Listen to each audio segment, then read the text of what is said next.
Hi guys, ഇന്നത്തെ recipe egg fried റൈസാണ് കേട്ടോ. വളരെ രുചികരമായി നമുക്ക് വീട്ടിൽ തന്നെ തയ്യാറാക്കാം. അതിൻ്റെ ഒരു ഫുൾ വീഡിയോ ഞാൻ എൻ്റെ ചാനലിൽ അപ്ലോഡ് ചെയ്തിട്ടുണ്ട്, കയറി കാണാൻ മറക്കല്ലേ.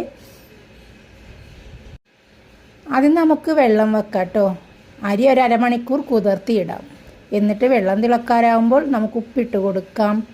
വെള്ളം തിളച്ച് കഴിഞ്ഞാൽ ഇതിലേക്ക് 1/4 കപ്പ് സൺഫ്ലവർ ഓയിൽ ഒഴിച്ചു കൊടുക്കാം. സൺഫ്ലവർ ഓയിൽ ഒഴിച്ചതിന് ശേഷം നന്നായി കഴുകി നമുക്ക് കുതിരാൻ മാറ്റി വെച്ച നമ്മുടെ അരി നമുക്കിതിലേക്ക് ഇട്ട് കൊടുക്കാം കേട്ടോ. അരി ഇട്ടതിന് ശേഷം നന്നായിട്ട് ഇളക്കുക.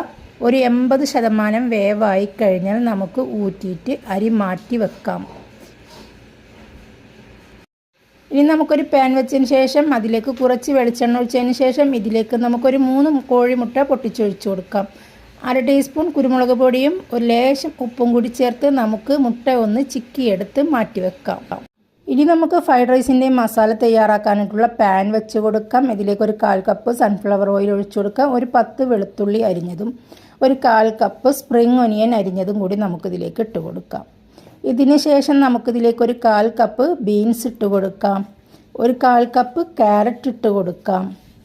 ഒരു 1/4 കപ്പ് ക്യാപ്സിക്കം അരിഞ്ഞതും കൂടി ഇട്ട് കൊടുക്കാം. ഇനി ഇതിലേക്ക് നമുക്ക് കാബേജ് ചേർത്ത് കൊടുക്കാം. കാബേജും കൂടി ചേർത്ത് കഴിഞ്ഞാൽ നമ്മുടെ ഈ പച്ചക്കറികൾ ഫിനിഷായി. ഇനി നന്നായിട്ടൊന്നാണ്ട് മിക്സ് ചെയ്ത് കൊടുക്കാം. നമുക്ക് ഒരു 2-3 സെക്കൻഡ് നേരം നന്നായിട്ട് വഴറ്റിക്കൊടുത്തതിന് ശേഷം നമുക്കൊന്ന് അടച്ച് വെക്കാം ഒരു 5 മിനിറ്റ്. പച്ചക്കറികൾ വെന്ത് വന്നതിലേക്ക് നമ്മുടെ ചിക്കി വെച്ച നമ്മുടെ കോഴിമുട്ട നമുക്ക് ചേർത്ത് കൊടുക്കാം. എന്നിട്ട് ഇതിലേക്ക് നമുക്ക് സോയാ സോസും ചില്ലി സോസും ചേർത്ത് കൊടുക്കാം. ഇതിൻ്റെ അളവുകളെല്ലാം ഞാൻ എൻ്റെ ഫുൾ വീഡിയോയിൽ പറഞ്ഞിട്ടുണ്ട്, നിങ്ങൾ അതിൽ കയറി കാണാൻ മറക്കല്ലേ. എന്നിട്ട് സ്വല്പം ഉപ്പ് ചേർത്ത് നന്നായിട്ട് തന്നെ നമുക്കൊന്ന് മിക്സാക്കി കൊടുക്കാം. മിക്സ് ചെയ്തതിന് ശേഷം നമുക്ക് വേവിച്ച് വെച്ച നമ്മുടെ റൈസ് ഇതിലേക്ക് നമുക്ക് ഇട്ട് കൊടുക്കാം. എന്നിട്ട് നന്നായിട്ട് തന്നെ ഒന്ന് മിക്സാക്കി കൊടുക്കണം. മിക്സാക്കി കൊടുക്കുമ്പോഴാണ് ഫ്രൈഡ് റൈസിൻ്റെ രുചി ശരിക്കും നമുക്ക് അറിയാൻ കഴിയുക. മിക്സിങ്ങിലാണ് കേട്ടോ രുചി ഫ്രൈഡ് റൈസിൻ്റെ. ഇനി ഇതിൻ്റെ മീതേക്ക് കുറച്ച് കുരുമുളക് പൊടി കൂടിയാണ് വിതറി കൊടുത്താൽ ഫ്രൈഡ് റൈസ് റെഡി. തീ നമുക്ക് ഓഫാക്കി കൊടുക്കാം കേട്ടോ.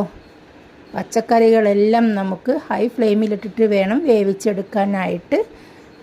ചോറിടുന്ന സമയത്ത് തീ മീഡിയം ഫ്ലെയിമിലേക്കൊന്ന് മാറ്റി കൊടുത്താൽ മതി. അങ്ങനെ വളരെ രുചികരമായ നമ്മുടെ ഫ്രൈഡ് റൈസ് റെഡിയായി.